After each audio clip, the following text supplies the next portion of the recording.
The air in the grand conclave of Glyptos was as old as the stone from which it was carved, a cold, still medium that carried the weight of millennia. It tasted of ionized dust and the faint, metallic tang of recycled atmosphere, a flavor of eternity itself.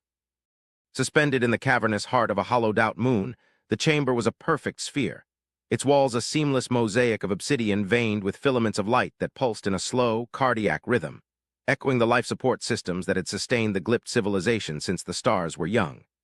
At the sphere's zenith, a stabilized gravitational singularity held a captured star, a miniature sun that bathed the assembly in the serene, silver light of a long-dead era.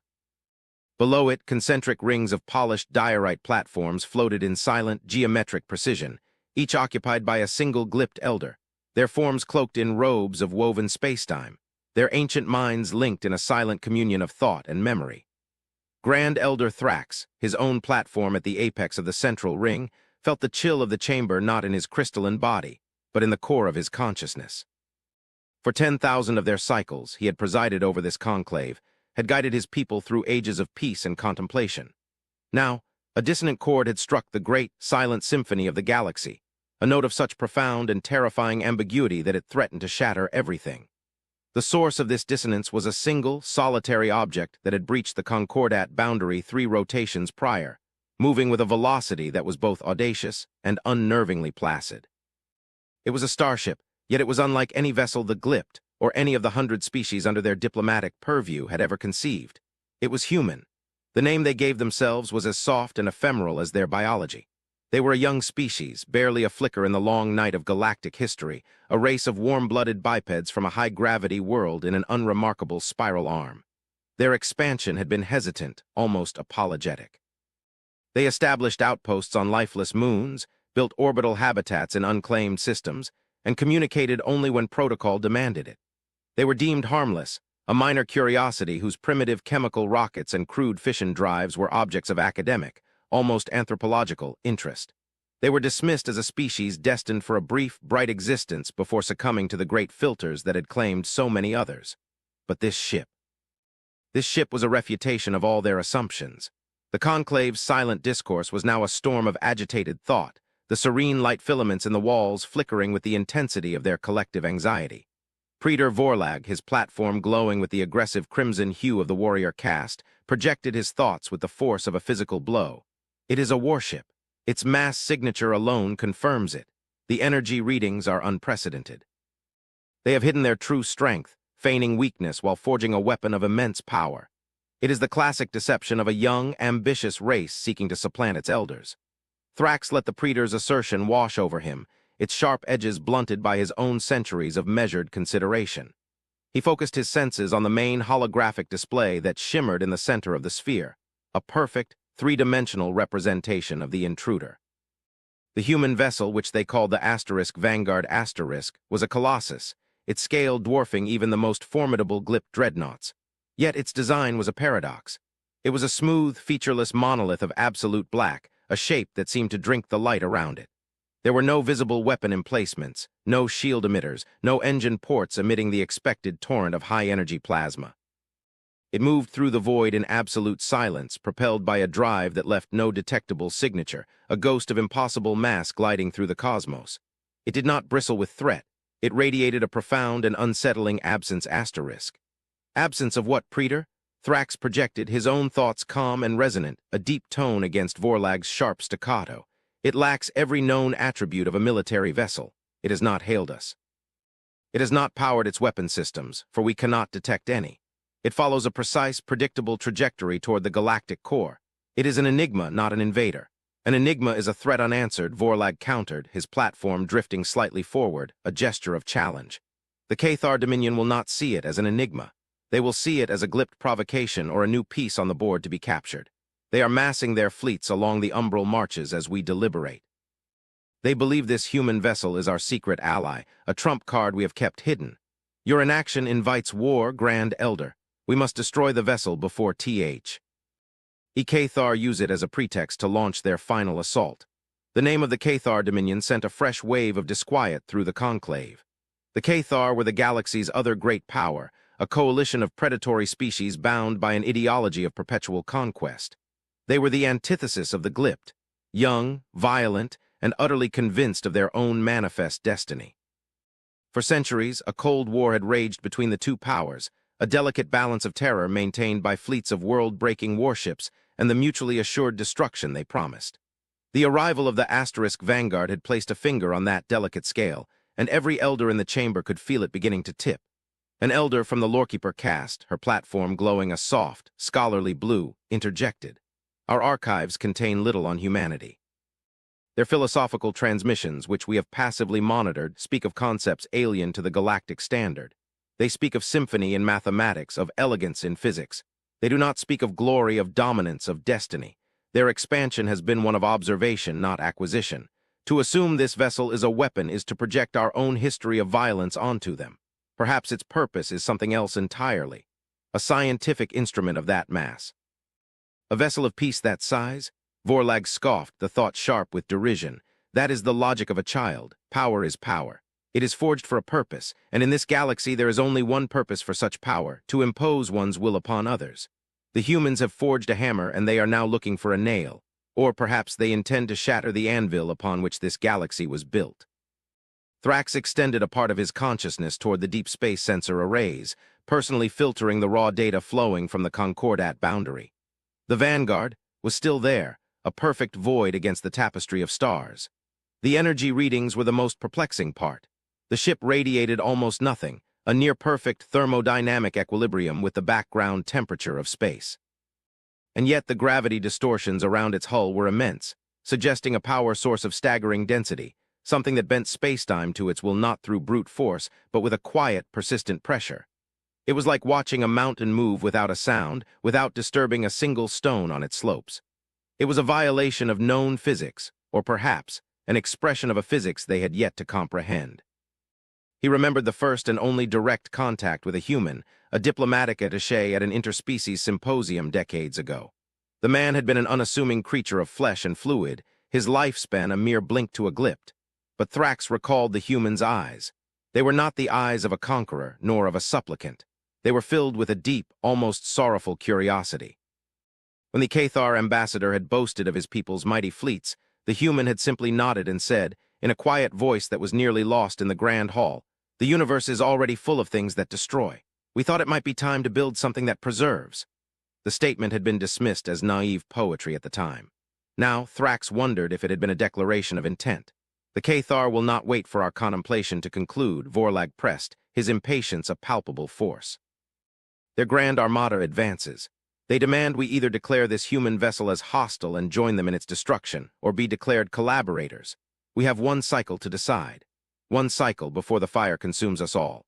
The captured sun at the chamber's zenith seemed to dim, or perhaps it was merely the weight of the decision pressing down upon them all.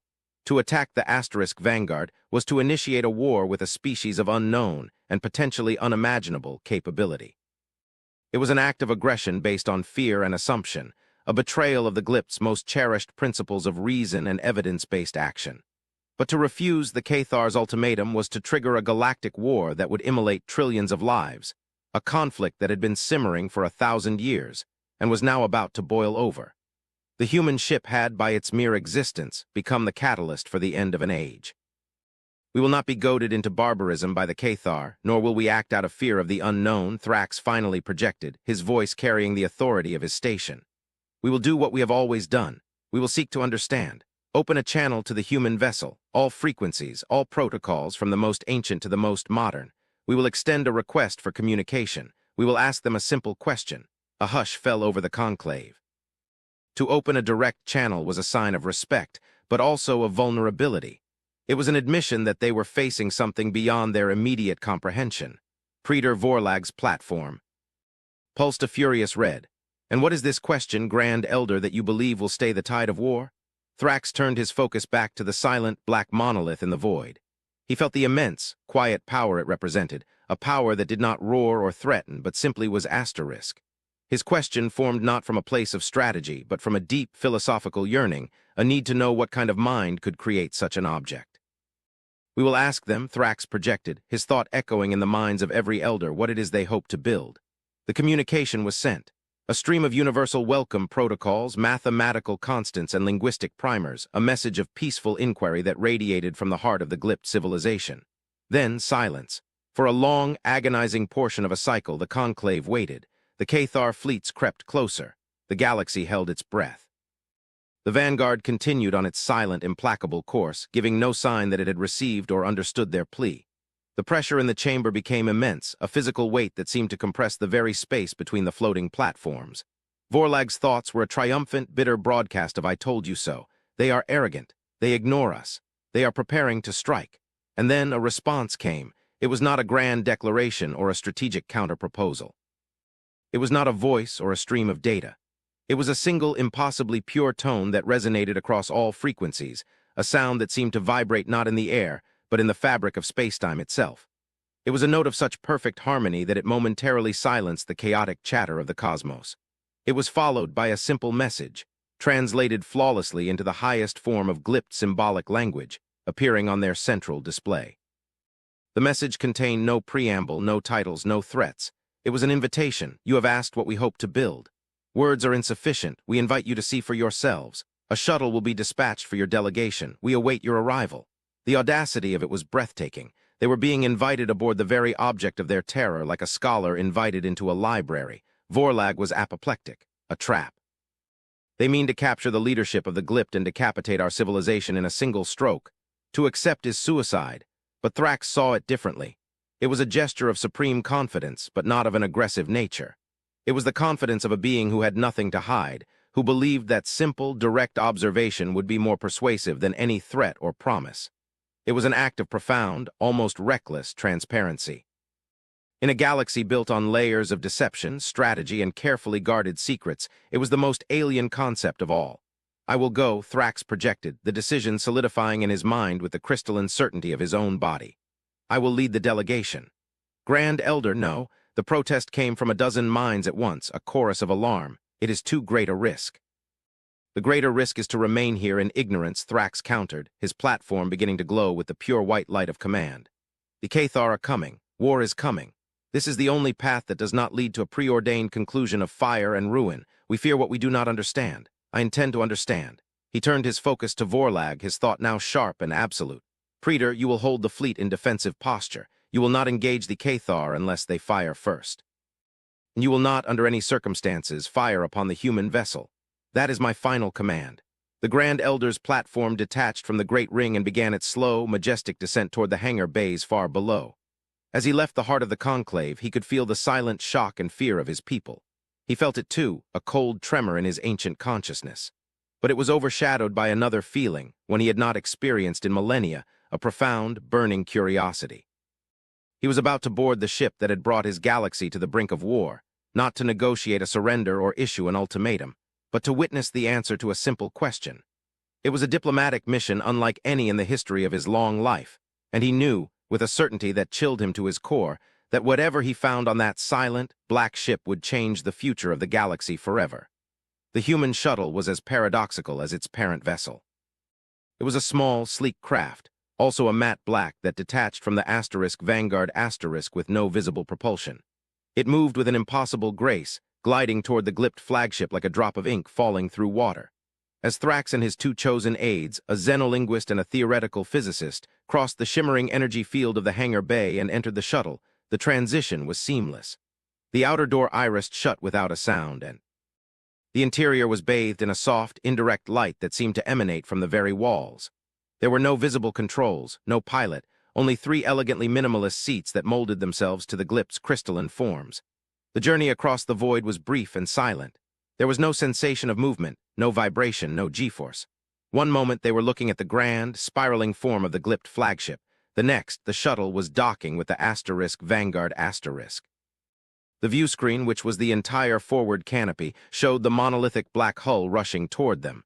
But instead of impact, a section of the hull simply dissolved, revealing a docking bay bathed in the same gentle, ambient light. As they disembarked, the first thing Thrax noticed was the air. It was a perfect mix of noble gases and oxygen, precisely calibrated, but it held a scent he had only ever encountered in deep archive analysis of primitive, life-bearing worlds. The faint, clean smell of water and chlorophyll. It was the scent of life. The docking bay was vast, cavernous, yet utterly empty save for their shuttle. There were no cargo containers, no maintenance drones, no armed guards. There was only a single figure standing in the center of the immense space, waiting for them. It was a human, a female, judging by the biological markers in the Glypt archives. She was tall for her species, clad in a simple, form-fitting dark blue uniform devoid of rank or insignia. Her hair was dark and tied back, and her face was pale and composed. But it was her eyes, like the diplomat from decades ago, that held Thrax's attention. They were a deep, clear brown, and they held no fear, no arrogance, no artifice. They held a profound, calm intelligence and an almost startling empathy. "Grand Elder Thrax," she said, her voice calm and measured. The Glypt language flowed from her lips perfectly, not with the harsh, synthesized tone of a universal translator, but with the subtle inflections and resonant frequencies of a native speaker. It was a feat of linguistic and physiological mastery that was, in itself, a demonstration of immense capability. "I am Captain Eva Rostova. On behalf of humanity, I welcome you to the Vanguard *. Thank you for accepting our invitation." "Captain Rostova," Thrax replied, his own translated voice booming slightly in the quiet hall. "Your arrival has caused considerable distress in this sector. Your vessel is perceived as a weapon of unimaginable power." Rostova gave a slow, deliberate nod. "We understand. The relationship between mass, energy, and intent is a cornerstone of galactic strategic theory. Any civilization would interpret an object of this scale as a declaration of military ambition. It is a logical, if incorrect, assumption." She gestured with one hand, a simple, open-palmed motion. "This is why we felt a demonstration would be more effective than a transmission. Please follow me." She turned and began to walk, her footsteps making no sound on the polished white floor. The Glypt delegation followed, their crystalline feet clicking softly in the immense silence. They passed through vast corridors that were more like grand halls, the walls flowing with soft light, displaying complex, shifting equations and intricate biological diagrams that made Thrax's physicist aide tremble with a mixture of awe and intellectual vertigo. There were no crew members in sight. The ship felt empty. "Where is your crew, Captain?" Thrax asked, his senses scanning for any sign of life. "The Vanguard requires a minimal operational crew," Rostova explained without turning. "Most of the ship's functions are autonomous. Our purpose here is not to command, but to observe. The majority of our complement are in the observation domes and laboratories deep within the ship's core." They arrived at a great circular door that dilated open at their approach. They stepped into a space that took Thrax's consciousness a long moment to process. It was a sphere, even larger than the Glypt conclave chamber, but instead of stone and platforms, it was a living forest. Towering trees with bioluminescent leaves reached for a ceiling that was a perfect, real-time star map of the galaxy. A gentle stream flowed through lush green flora, and the air was rich with the scent of damp earth and blooming flowers. Small, winged creatures flitted through the canopy. It was an ecosystem, a perfect recreation of a terrestrial world, sealed within the heart of a supposed warship. "This is a warship," Thrax's physicist aide whispered, his voice full of disbelief. "In a manner of speaking," Rostova said, stopping by the bank of the stream. She looked up at the star map ceiling. "We learned early in our history that the most devastating wars are not fought over territory or resources, but over ideology. They are wars of perspective. The most powerful weapon is one that can change an enemy's perspective without firing a single shot. This vessel is such a weapon." She turned to face them, her expression serious, her eyes holding the weight of her next words. "The Vanguard is not a battleship. It is a library. It is a laboratory. It is a monument to every civilization that has ever risen and fallen in this galaxy, a repository of their art, their science, their philosophies. We have spent centuries gathering this knowledge, piecing together the great, tragic story of galactic life." She pointed to a specific point of light on the star map ceiling, a star that had gone nova millennia ago. "The ancient Signian Empire. They achieved energy mastery, but their political schism led to a civil war that detonated their home star. Their knowledge is preserved here." She pointed to another, a dark nebula. "The silent swarms of the Kresh, a hive mind that consumed entire sectors before their own engineered biology turned on them, dissolving them into dust. Their genetic codex is stored in our data vaults." She continued, pointing out star after star, naming civilization after civilization that the Glypt knew only as historical footnotes or archaeological ruins. The humans, it seemed, had made it their mission to be the galaxy's archaeologists, its quiet, unassuming librarians, salvaging what they could from the wreckage of history. "An admirable, if sentimental, endeavor," Thrax stated, though he felt a growing sense of unease. This did not explain the ship's power, But this does not explain your drive system or the energy signature your vessel contains. Our sensors detect a gravitational anomaly at the heart of your ship consistent with a contained singularity. Such a power source could crack a planet in half. It could, Rostova agreed, her gaze unwavering. But that is not its purpose. You are correct, Grand Elder. At the core of the Vanguard is a singularity, precisely engineered and stabilized. But it is not a power source for weapons. It is the most sensitive scientific instrument ever constructed. She led them to the edge of the forest, where the wall was not a wall at all, but a vast, transparent viewport looking into another, even larger spherical chamber. At its center, suspended in a web of crackling energy fields, was a perfect sphere of absolute blackness. It was a hole in reality, a point of infinite density, and yet it was stable, held in a delicate, beautiful dance of physics. The light from the surrounding stars, visible through the far side of the chamber, bent around it in a display of gravitational lensing that was both terrifying and sublime. For generations, Rostova said, her voice dropping to a near whisper, we watched the galaxy. We saw a pattern. Great empires rise, they clash, they fall, stars are extinguished, planets are shattered. Entire species are wiped from existence. We saw it as a tragedy of culture and politics, but one of our physicists proposed a more terrifying hypothesis. He suggested we look deeper. She turned from the viewport to face them, her eyes burning with an intensity that seemed to illuminate the entire chamber. This instrument, this contained singularity, does not measure energy or mass. It measures something far more fundamental. It measures the integrity of information in the universe. It measures entropy. Thrax's mind reeled. Entropy, the inevitable decay of order into chaos, the heat death of the universe. It was a philosophical concept, a distant, cosmological inevitability so far in the future as to be meaningless. It is not meaningless, Rostova said, as if reading his thoughts. It is the single most important variable in the equation of existence, and our instrument has given us a conclusive, horrifying result. The base rate of entropic decay in this galaxy is accelerating. It is increasing at a rate that defies all natural cosmological models. The physicist aide next to Thrax let out a choked sound. That's impossible. The laws of thermodynamics are absolute. The laws are not wrong, Rostova corrected gently, but they are being influenced. Every time a star is prematurely destroyed, every time a planet's complex biosphere is reduced to sterile glass, every time a civilization's accumulated knowledge is lost to violence, a vast amount of complex information is annihilated. It is converted into simple, disordered energy. We have discovered that galactic-scale warfare is not just a political or social catastrophe. It is a cosmological one. You are not just killing each other. You are actively, measurably, and rapidly murdering the universe. The silence that followed was more profound than any Thrax had ever experienced. The hum of the ship, the distant song of the artificial birds, the very light of the stars seemed to fade. The Cathar and the Glypt, in their endless Cold War, in their preparations for a final, glorious conflict, were not just fighting for dominance. They were participants in a collective act of cosmic suicide. Their pride, their history, their grievances, all of it was fuel for a fight. That was burning down the house of reality itself. The Cathar Dominion is about to launch an armada that will lay waste to a dozen star systems, Rostova continued, her voice heavy with sorrow. The entropic spike from such a conflict would be catastrophic. It would push the timeline for the heat death of this galactic cluster forward by 1 billion years. We built the Vanguard to share this truth. That is its purpose. That is its weapon. Not a beam of energy, but a piece of data. A truth so terrible it would compel any rational species to lay down its arms. Suddenly, a calm, synthesized voice filled the air.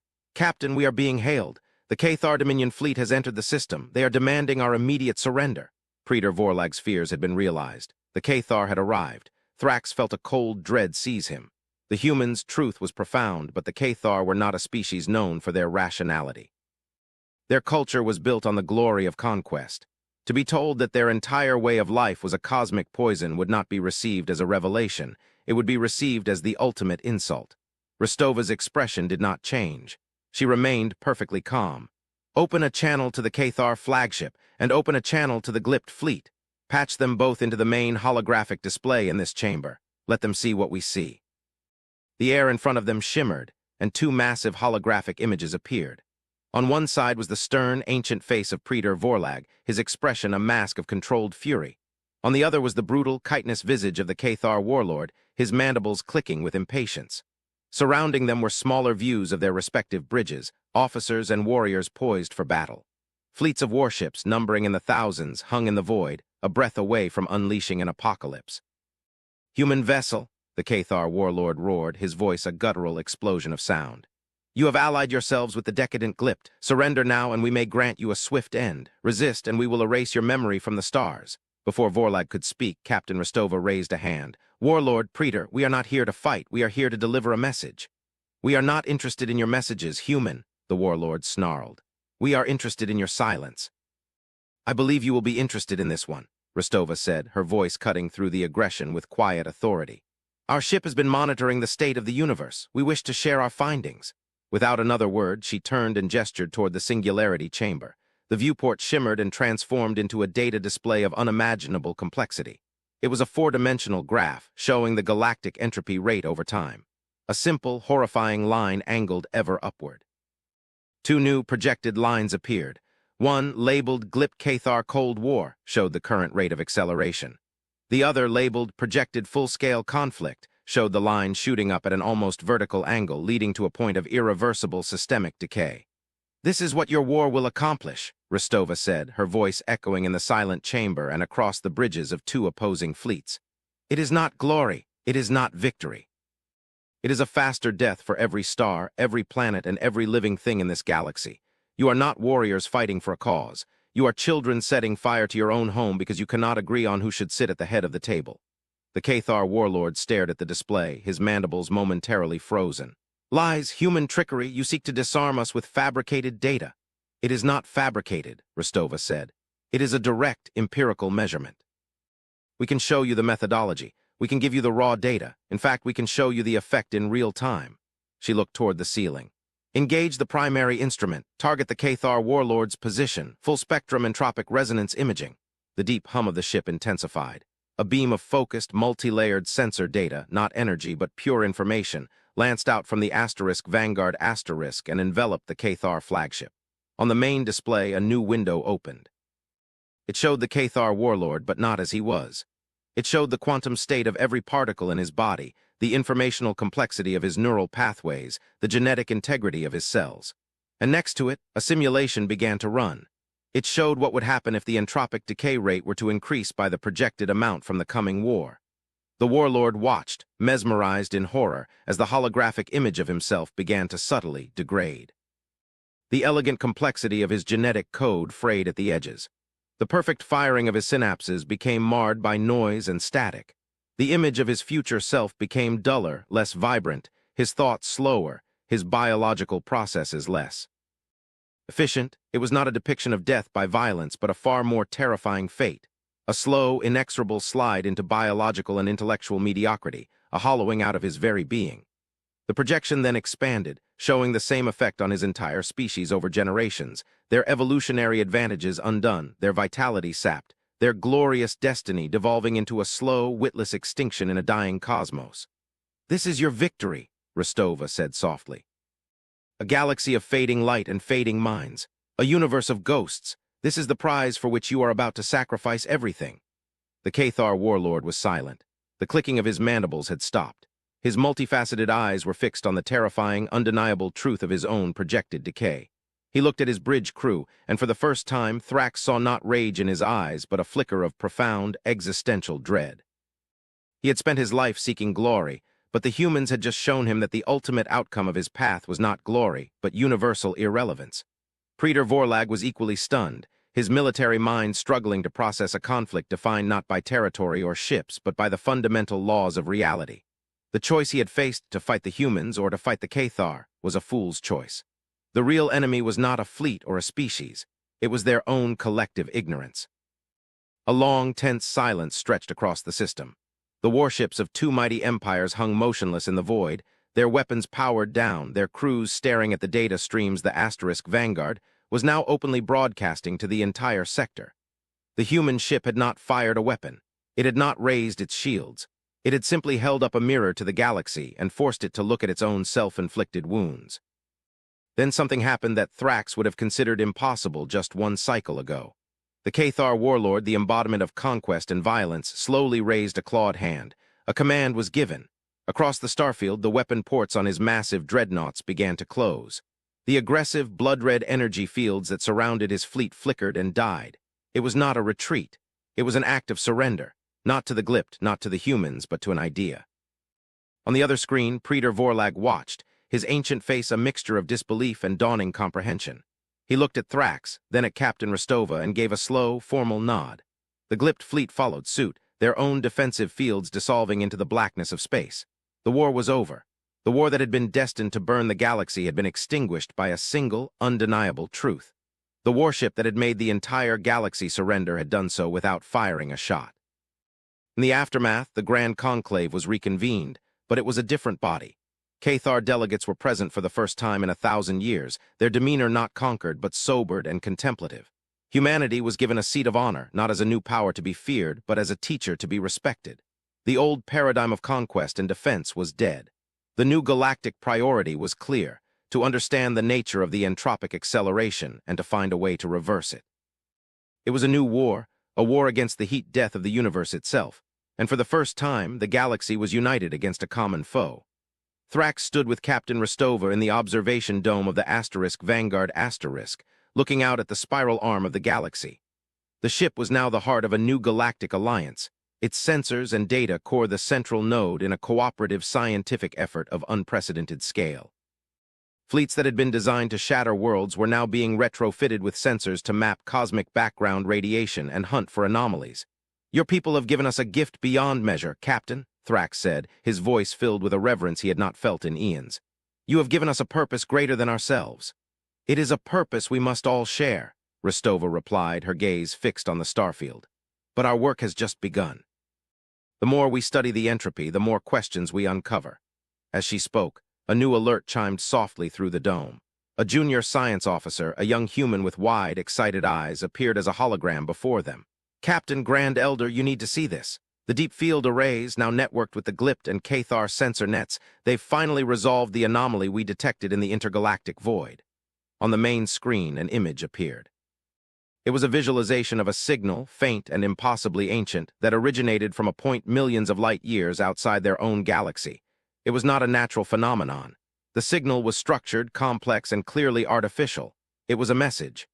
"We've been attempting to decipher it for weeks," the officer said, his voice trembling with excitement. "It's not a language as we know. It's pure mathematics, a set of equations describing fundamental physical constants. But one of them is wrong." "Wrong?" Thrax asked. "How can a constant be wrong?" "It's not wrong," Rostova breathed, stepping closer to the screen, her eyes wide with a terrifying new understanding. "It's being altered. Look." She pointed to a complex wave function within the equation. "This signal isn't a greeting, it isn't a welcome, it's a diagnostic, it's a record of a change." The officer nodded. "Exactly, Captain. The signal has been broadcasting on a loop for what we estimate to be 2 billion years. It shows the value of this constant as it was, and then it shows a deviation. A tiny, infinitesimal change, but one with massive implications. It's as if someone or something is editing the source code of the universe." The full weight of the discovery settled upon them. The entropic acceleration they had discovered was not a byproduct of galactic wars. Wars were merely a symptom, a localized aggravation of a much larger, more terrifying problem. The decay was not a natural process. It was being imposed. Something somewhere in the vast, dark emptiness between the galaxies was feeding on order, consuming information, and in doing so was actively unwriting the laws of physics. Thrax looked from the ancient, repeating signal to the face of Eva Rostova. The quiet human who had just saved his galaxy from itself now bore a new expression. It was not fear, it was a look of grim, focused resolve. The galaxy had surrendered its petty conflicts, its ancient hatreds, its childish ambitions. They had united to fight the dying of the light. They had not realized that the darkness was not an absence, but a presence. "This is not the end of the war," Thrax said, his voice a whisper of awe and dread. "It is the beginning." "Yes," Rostova agreed, her gaze turning back to the infinite, stardusted void. "Humanity built the Vanguard Asterisk to stop a galaxy from killing itself. It seems we now have a new and far greater task." Her words hung in the silence of the observation dome, a promise and a warning. They had brought peace to a galaxy on the brink of suicide, only to reveal that they were all standing on the shore of an ocean far darker than they had ever imagined. And from its depths, something was staring back.